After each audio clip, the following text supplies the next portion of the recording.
Hi guys, this is Zach Smith, Sam Garner, Daniel Lawrenson.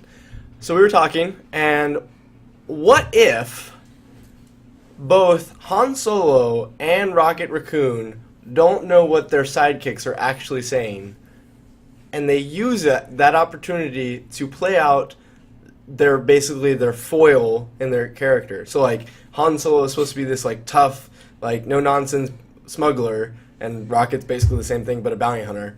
What if they're using Groot and Chewie to play what the opposite side of the coin, what they should be doing from a morality standpoint? Like in the scene in Guardians of the Galaxy where the all the assholes standing up scene. Groot may not be actually saying anything at all that Rocket can understand, but Rocket knows what the right thing actually is to do, and he's using that opportunity to just talk out without losing his like hard exterior, but what he actually feels is morally correct. When he's like 12% better than 11. Right. How could Groot possibly communicate that fine of a point with just the words "I am Groot"? Yeah, and then his next action is eating a leaf off his shoulder. So Right. Yeah. So I think that's a pretty valid point. So what you mean to say is that these characters allow Han... So Chewbacca allows Han to remain his cool self by Chewie doing... Yeah, Chewie being like the soft-hearted, no... Well, but that one quickly breaks down because C-3PO can also understand Chewie. yeah, that's And so can Yoda. Right. Yeah. Yes. Yeah. But really, in 4, 5, and 6, why is Chewbacca even there? Like, 'Cause other he's a than... buddy. Yeah, but like, he doesn't contribute to that storyline at all. He's just in the back fixing the Millennium Falcon. Yeah, I suppose you're Which- right. yeah. Which, like, Han should know how to do that. Or have an astro droid. Like, why does he not? Yeah. Like, He Chewie... likes to Why would delegate. you when you've got a He's a big Wookiee shot. bond servant? Yeah, I mean, then that makes sense. Like, I understand, but, like, it just doesn't seem like Chewie was a very important character. I mean, at least Groot killed people.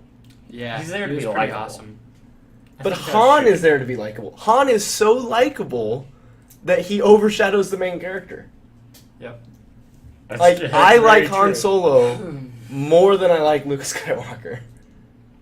I like Han Solo more than all of the other Star Wars characters put together, including Chewbacca, because he's the only one that's good at anything. I kind of like Rey now. Actually, it's true. So as it stands right now, She's more likable than Luke. in the context of Definitely. just 7, Mhm. oh, she's absolutely more likable than Luke. But in the Yeah. context of just 7, she's way too good at everything. What about BB-8? I like He's BB-8. got all sorts of like hype right now. So But like, I like BB-8. more than Chewbacca. More Oh, than absolutely. R2-D2. Absolutely more than R2-D2. I am so glad that C-3PO had like 2 lines in that movie. Because he's by far the most annoying character. I Jar would- Jar. No, I'm just waiting for him to get melted down. He is more annoying than Jar Jar. Yeah, I suppose you're right. Yeah. Because every time At least Jar Jar served a C-3PO purpose. Yeah, and at least he had less What, lines. to serve as the Emperor's puppet? Yes. Yeah. Man, Well, he's a senator now, so. and that's what it is. If Qui-Gon Jinn had just put his foot down and be like, no, you're not coming with me, the Republic would still be the Republic because Jar Jar was the one that gave the Chancellor emergency powers. Yeah, you're right. He's a weak-minded character that was used by there's a whole bunch of bad decisions in the prequels, Yep. which they're all now prequels. Yep. I heard that. Yep. Yep. Yeah. Yeah. Yeah. But like, I mean, Now I don't hate the prequels as much. I still do. I was actually thinking about 4, 5, and 6 recently. The only reason they're good is because they're innovative. That's at- when for they the came time. out. Yeah. Well, no, because like even the storyline of 4, 5, and 6 isn't great. No, because it's been done over and over. Just like, I mean, what is it? The correlations between A New Hope and The Odyssey are. Well, no, immense. it's just the hero's journey. Yeah, exactly. like, I It's mean, the hero's journey. Yeah, Yeah, but classic like, story. but there are some movies that do that in a great way that aren't derivative. Yeah. But like Star Wars is derivative. Mhm. and it's not anything like spectacular. Like there was no like outstanding actor in any of those movies. Yeah, but it was so innovative that everybody took from it. Right. Like Well, Alien. but that's the only reason that The Space anyone Chronicles. likes it. Originally, is because it was new and innovative. Because the special effects at the time were incredible, Mhm. and then a whole generation of like our parents grew up on Star Wars, and told us as kids that this is the most amazing TV show or movie that they've ever made. So Bandwagoners we of are our just parents now? yes, That's- we like Star Wars because our parents were like, "Oh my gosh, this is so cool!" And Which for their, Yeah. is probably why we were so excited about 7, because this was like, now it's like our Star Wars. Like, we get yes, to start over. it is. These but are ours. the prequels were our Star Wars as well. Yeah, but we Yeah, don't but- want them to be our Star Wars. We've just Not at sort of all. But abandoned I them. actually like the prequels. I'm not saying the prequels are better than the older ones. Like 1, 2, and 3 are not better than 4, 5, and 6. Yeah. At all. But I like I 1, like 2, and 3. pieces of the prequels. I don't like them as a whole. I feel like. I like 1. I will Like 1? plant my flag and Why say do you like one? I like 1 because The pod racing was awesome. no, that is not the Really? reason I like I 1. like pod racing. I'm just saying. I like the fact that we got to see young Anakin. That's true. I like the fact that we got I to see agree. young Anakin, and I like the fact that we got to see like Obi-Wan and him interact, and I like Qui-Gon Jinn's character. Even though And Darth Maul. Who doesn't like Liam Neeson though? I'm just saying. even though well, but the whole fact that like the council would be like, "Oh, he's too old. We can't train him." Like if what Qui-Gon's telling you is he has a very high metachlorian count and he's going to be a very powerful force user, you had to train him. Yeah. Yep. Why would you not just stick him with Mace Windu or any other master? Yep.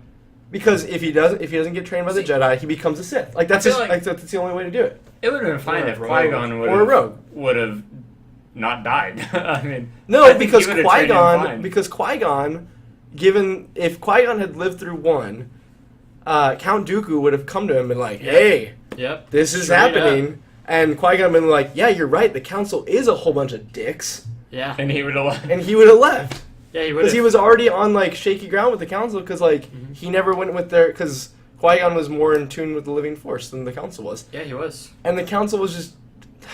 And bunch Count of Dooku idiots. had been betrayed by the council time and time again, and Count Dooku actually had, I would say, proper initiatives for going the route that he did go. Right, because the dark side had completely clouded their vision of the future, and they were no Yep. longer able to protect and serve the Republic in the way they should have. Like Mhm.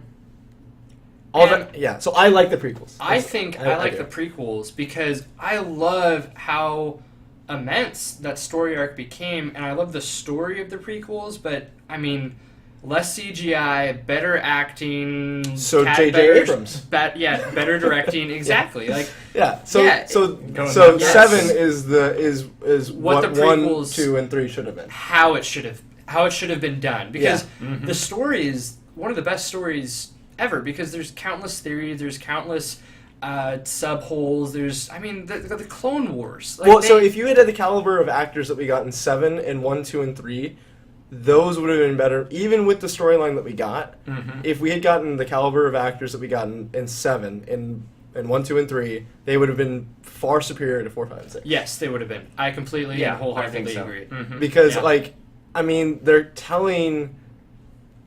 I feel like they're telling a more compelling story in 1, 2, and Yes. 3, but it just didn't work because. And I will also go on a limb here and say Hayden Christensen is not a bad actor. I don't think so either. Yeah. I agree. George Lucas is a bad director. Yes, he did not Because- use him to his full potential. Right, and Natalie Portman, she is a phenomenal actress. Oh yeah, Yeah. she's fantastic. But George Lucas, again, is a terrible director. The only person that got significantly better on his own was Ewan McGregor. Yep. Ewan McGregor got better as the movies went on because he was a developing actor and he could do that himself. But like, even Samuel L. Jackson, the minuscule amount that he was in that movie sucked. Mm-hmm. Yeah. Like, George Lucas is just actually a bad director, and I'm really glad that he can no longer do anything with Star Wars. Me too. Because like, he set it up, but like, that's it. Like that's like he had the idea. Like he's a better like artist thinker, story So do you designer. think the cartoons were better then? Clone The Wars? Clone Wars? I love the Clone I Wars. love Yeah, the like Clone those Wars. those he, were he still. wasn't involved with those. Are you sure? Mhm. I feel like he still produced those. He produced them. He didn't direct them. Oh, that's.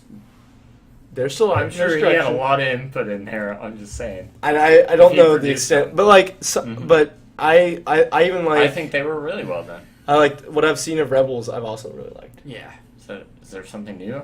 I don't You know. don't know about Rebels? I don't know about Rebels. I'll show you later. Sweet. How do you feel about Star Wars Rogue One? That's coming out at the end of this year. Man, I don't know what to think, but I'm hoping it's one of those things where I'm really shocked and surprised at how great it is. But I'm not that interested in that part of the timeline. I'm just like, okay, it's already happened, it's done. Like between episode 3 and 4, I'm like, I get it. There's small rebel factions. Darth Vader's going around squashing everything with a fist, and So- eventually there's one small thing that leads into episode 4. Like to me, that's all I need to understand. Let me get you excited for Rogue One. What if the movie... You've seen Zero Dark 30, right? Yes, I have. So what if the entire movie is the last 20 minutes of Zero Dark 30? That would be really cool. I'll be entertained. Yeah, it was just really well directed. Is there a Yeah. trailer for this yet? No, Do we know? they've Yeah, talked. we They, can wait and they've see they've, that. they've revealed cast members, but that's about it. Like, Hmm. if it's a special operations, like clandestine, we have to go steal the plans for the Death Star, and we're all gonna die, and like one of us is gonna get out. Like, I am pumped for that movie, because like That'd be cool. all of these characters are disposable. Mhm. Because like, you know that many Bothans die, and that's all you know about this storyline. And if every single character, like, if literally the main character is like handing off the plans and gets shot in the back as like the guy is like loading him on the transport, and the entire crew of the movie dies, Yeah. I Okay. think I would that would love be that. awesome. Because Yeah. I think the directing needs to make up, because the story, like, we all know the beginning and end of it. Right. Like, so it has to be done through the directing and through the intensity. But of you it. knew the storyline of 1, 2, and 3. Like, you knew the high points. Yeah. Like, yeah. Have you seen the belated movie review on like how to make episodes 1, 2, and 3 good? Oh, I have, but I haven't reviewed them in a long time. So basically, instead of making Anakin the main character of 1, 2, and 3, he makes Obi-Wan the main character of 1, 2, and 3. Huh, yeah. And like That the makes majority of more the sense. storyline takes place on Alderaan, so you care about the planet that gets blown up in 4. Yeah. And like it's significant. And like Vader doesn't know that he has kids. Mm-hmm. Period. Until like the Emperor reveals it to him in 4. Mm-hmm. And he's like, the son of Skywalker has arrived. And like Vader's like, Is that not how it is in the movie? no, like No. he knows he has kids. Yep. Doesn't he? Yeah, he does. No, he thinks she dies during childbirth. Oh, that is right. He doesn't know his kids are alive and with. Yeah, Is that Does I'm he? pretty sure that's how it went. I can't Maybe he remember. could sense them. I No, guess. No, he couldn't. no, he didn't know. Because He Obi-Wan thought, yeah, was because very he wise. thought, yeah, and they because he split thought it up Padme, to make it even. he thought Padme died in childbirth, Right. and the kids also died. I guess. Right. Yeah. He just assumed. Well, kid, he didn't know he had twins. Oh, that's the other thing. Yeah. So I guess he didn't know doesn't that. know. But in his review, he doesn't even know Padme was pregnant. Oh, Yeah, he does. I'm Well, talking about yeah. in the Oh. the one that makes it better. yeah. Yeah. Anyways, all right, guys, that's all our random blames on. What did we even start this video on? I don't know. I didn't really. I forgot. Yeah. Oh, Groot. Oh, Groot and Rocket. Yeah, Groot and we Rocket. strayed way off from Straight. that. Those are the best ones, though. Yeah. Mm.